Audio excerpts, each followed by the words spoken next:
Good morning everyone. मैं मौनिक Damania टिकविक securities की ओर से और ये है आपका प्री मार्केट आउटलुक फॉर 30 मार्च। तो चले देखते हैं कि ग्लोबल मार्केट्स में कैसी ट्रेडिंग हुई थी और इंडियन मार्केट्स के क्या ट्रेडिंग लेवल्स बनते हैं आज के लिए। तो हम यूएस मार्केट से स्टार्ट करते हैं। तो ये जो है वो डाउ जोन्स का चार्ट है। तो जैसे कि हम देख सकते हैं जो मंडे को क्लोजिंग आई है वो अराउंड -800 पॉइंट्स हमें देखने को मिली है।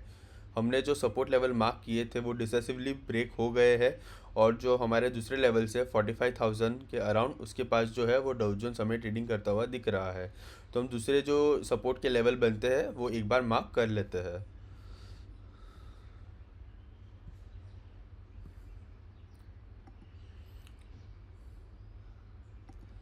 अगर हम देखें तो जो 45,000 के लेवल है उसके बाद जो लेवल हमें दिख रहा है वो अराउंड 43,300 के करीब जो है वो सपोर्ट बनता हमें दिख रहा है। तो आगे आने वाले ट्रेडिंग सेशन में हम देखते हैं कि जो डाउ जोन्स है वो कैसा परफॉर्म करता है।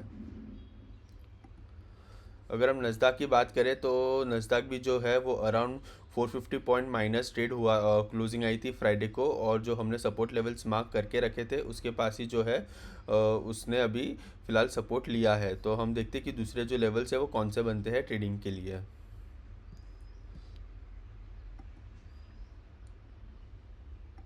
ओके। तो जो दूसरे लेवल्स है वो अराउंड 22,100 के करीब हमें दिख रहे हैं सपोर्ट्स। तो देखते हैं कि आगे आने वाले ट्रेडिंग सेशन में जो नस्दाक है वो 23,000 को डिसेसिवली तोड़ता है कि नहीं तोड़ता है। अगर तोड़ देगा तो हमें आगे आने वाले दिनों में 22,100 के लेवल्स जो है वो नस्दाक में देखने को मिल सकते हैं। तो एक बार हम जर्मनी मार्केट देख लेते हैं एक बार। ओके। जर्मनी मार्केट की बात करें तो जर्मनी मार्केट भी जो है वो अराउंड 300 पॉइंट्स नेगेटिव क्लोज हुआ था फ्राइडे को। और अभी जो हम देख सकते हैं यहाँ पे हमारे नीचे के लेवल्स जो है वो हमने ऑलरेडी मार्क कर दिया है। यहाँ पे भी एक गैप था डैक्स में। तो देखते हैं कि आगे आने वाले दिनों में जो है वो ये गैप को फिल करता है कि नहीं करता है। चलिए एक बार अभी हम एशियन मार्केट देख लेते हैं।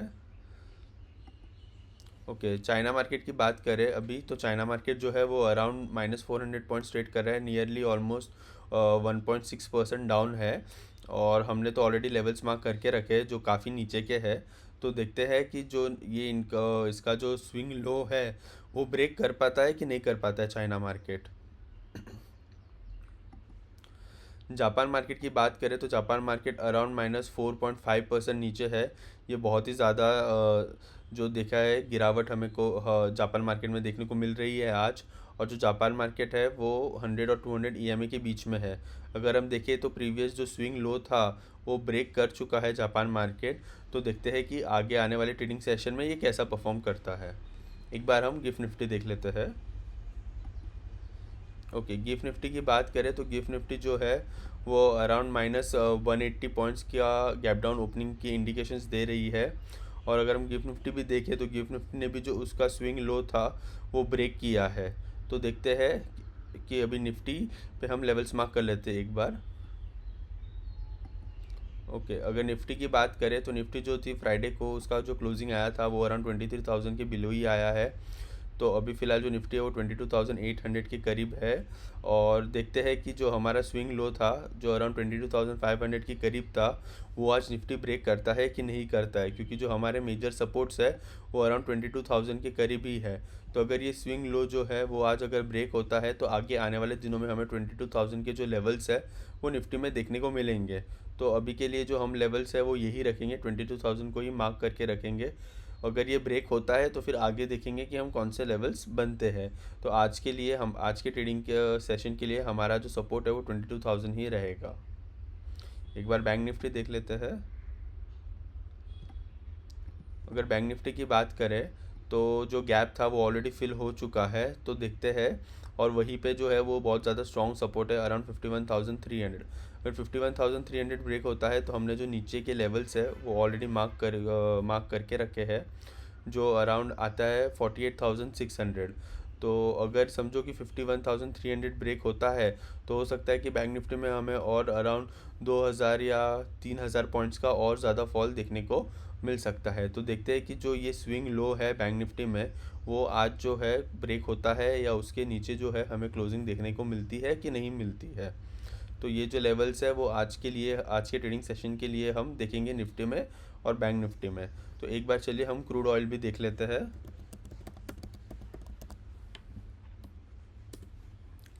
अगर ब्रेंट क्रूड की बात करें तो वो अभी अराउंड $108 ट्रेड कर रहा है। तो ये तो अच्छी न्यूज़ नहीं है कि ये फिर से शॉर्ट अप हो गया है ब्रेंट क्रूड। और ऑलमोस्ट उसका हाई भी जो था वो अराउंड 109.4 है। मतलब हम बोल सकते हैं कि ये 110 तो जाके ही आया है। अगर उसके ऊपर जाता है आज तो हमारे मार्केट के लिए दिक्कतें बढ़ने वाली है आज। एक बार हम यूएसडी एनआर भी देख लेते हैं। ओके, यूएसडी एनआर की बात करें तो यूएसडी एनआर जो है वो अराउंड अभी भी ऑल टाइम हाई के करीब ही है 94.7। तो आज के ट्रेडिंग सेशन में देखते हैं कि ये कैसा परफॉर्म करता है, क्योंकि आरबीआई के नए नॉर्म्स भी आए हैं तो उसके वजह से जो है वो यूएसडी एनआर अभी और ज़्यादा शॉर्ट अप नहीं होना चाहिए, इसे कंसोलिडेट ही होना चाहिए। तो देखते हैं आगे आने वाले ट्रेडिंग सेशन में कि यूएसडी एनआर आज कैसा परफॉर्म करता है। अगर हम आज किसी सेक्टर की बात करें फोकस करने के लिए, तो मुझे नहीं लगता है कि हमें किसी सेक्टर के ऊपर आज फोकस करना चाहिए, क्योंकि ब्रॉडर मार्केट जो है वो नेगेटिव है। तो हो सकता है हमें निफ्टी, बैंक निफ्टी और स्मॉल कैप, मिड कैप्स और सारे सेक्टर्स आज गिरते हुए ही दिखेंगे।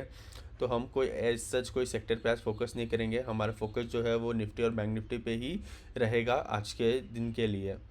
और अगर हम इस सेशन को आज समराइज़ करें तो समराइज़ करते हुए तो मैं यही कहूँगा कि जो अमेरिकन मार्केट्स थे वो नेगेटिव थे, जर्मन मार्केट्स भी नेगेटिव ही क्लोज हुए हैं, और जो एशियन मार्केट्स है चाइना और जापान वो भी नेगेटिव ट्रेड कर रहे हैं। और जो हमारी गिफ्ट निफ्टी भी है वो हमें गैप डाउन ओपनिंग के इंडिकेशंस दे रही है। तो ये जो ओवरऑल सिनेरियो है ब्रॉडर मार्केट्स है सब कुछ नेगेटिव में है। तो हो सकता है कि आज हमें फॉल देखने को मिल सकता है हमारे मार्केट में। तो जो भी ट्रेडर्स है वो कॉशियसली ट्रेड करे और जो लेवल्स है जो हमने डिस्कस किए हैं उसके ऊपर ध्यान रखिएगा। ठीक है, तो आज देखते हैं कि हमारे बाज़ार में कैसी ट्रेडिंग होती है, और फिर हम फिर से मिलते हैं पोस्ट मार्केट आउटलुक में और फिर डिस्कस करेंगे कि आज के बाज़ार में क्या हुआ था। Thank you for watching.